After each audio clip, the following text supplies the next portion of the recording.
Good morning, everybody.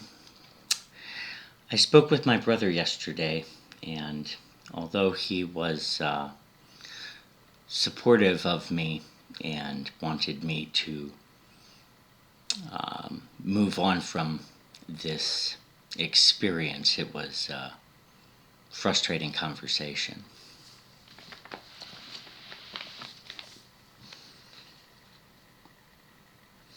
He wants me to take the higher road and simply move on. I've already caught people dead in their tracks. All I need is to have some follow-through. With everything so coordinated with the police, I'm beginning to think maybe they are the ones using R&M on me. Arvid was quick to get their support, as was Patty.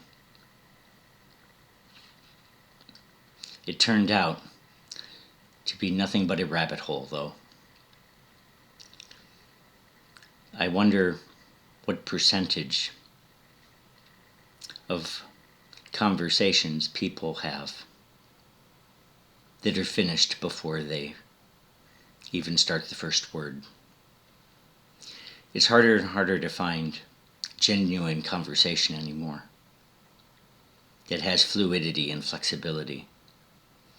People know what they want to say, and then they don't listen, or they're not open to a conversation taking a different direction. It's just a suggestion, but everyone should breathe deeply before beginning to speak. Clearing the head before absorbing information is important. My captors mentioned the name Rodney and him being caught while I had a cigarette after getting off the phone with my brother. Maybe he's the redhead. Neighbors don't know how much information I know, and that is going to be a big factor in this case. They'll be shocked when they read about my experience. I put a flyer in each mailbox for They Drone Me Crazy, my first journal, to get them to learn what some neighbors were doing to another. When the first edition of my novels come out, I'll drop one in every box. It wouldn't be a story without characters, and these addicts really went over the top. Some so obsessed they didn't realize I was watching every move, because it could be a clue later down the road that I needed. I wrote about a sailing adventure earlier, and I'd like to share another one. I played weekly, and they fed me at the Rose and Thistle for about 2 years. During that time, a regular named John started talking about his sailboat. I explained I raced as a youth and throughout college. He decided he was going to upgrade and wanted to know if I wanted to see his old boat. I said sure. It was love at first sight. I decided to buy it on the spot. I remember sitting below deck and dreamt about a long-distance voyage, and I thought about the Ohio River. I drove out to survey the river that spring, bought charts, secured a camcorder from work, and put the word out that I needed crew that summer. Alan and Rob stayed about a week. Rob won $1,300 at one of the casinos. Russell was aboard for 10 days, and it was a life-changing experience for him. It was for me too. My patience comes from that river. We logged 72 miles one day, and another 19. How that happened in 4-mile-per-hour current, I'll never know. My point is, from one day to the next, each moment was different. We didn't have an agenda, no cell phones to worry about.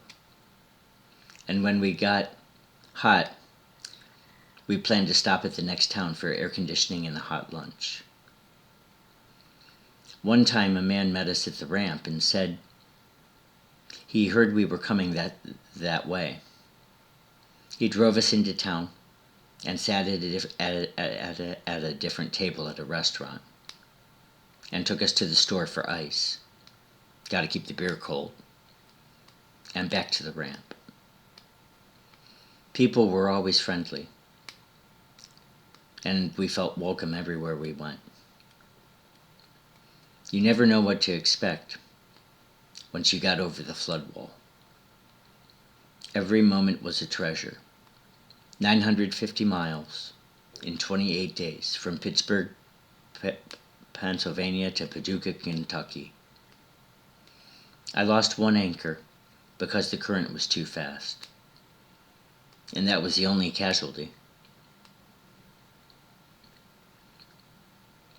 I know I hardly remember filling the gas tank. We never motored. If there was no wind, we just drifted down the river, letting the current take us wherever it wanted. Because I'd never been, every turn was exciting of the river.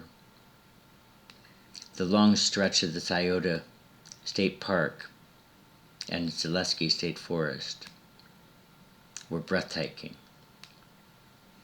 This is a working river, though. It's a highway of barges, but not so many to worry about. I'd find a cove or inlet near sunset and would go to bed and wake with the sun. It was an amazing trip, and I want to share that experience with anyone willing to put up with the heat, rain, and bugs.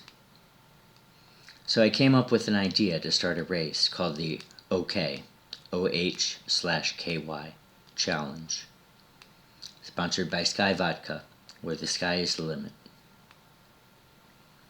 Have a party at both the start and the finish towns, which would alternate every single year. There would be a big start, and then you would stop at the same time each night and drop anchor.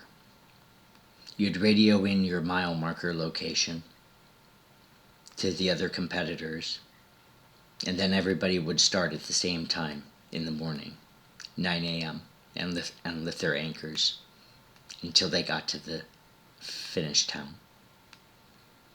The race would last 3 to 5 days and would always overlap a weekend. And people could use this working river for recreation too, as long as you sail downstream. Hope you're having a good day, guys. I don't know what today's going to bring, but I've got faith. I hope you do too.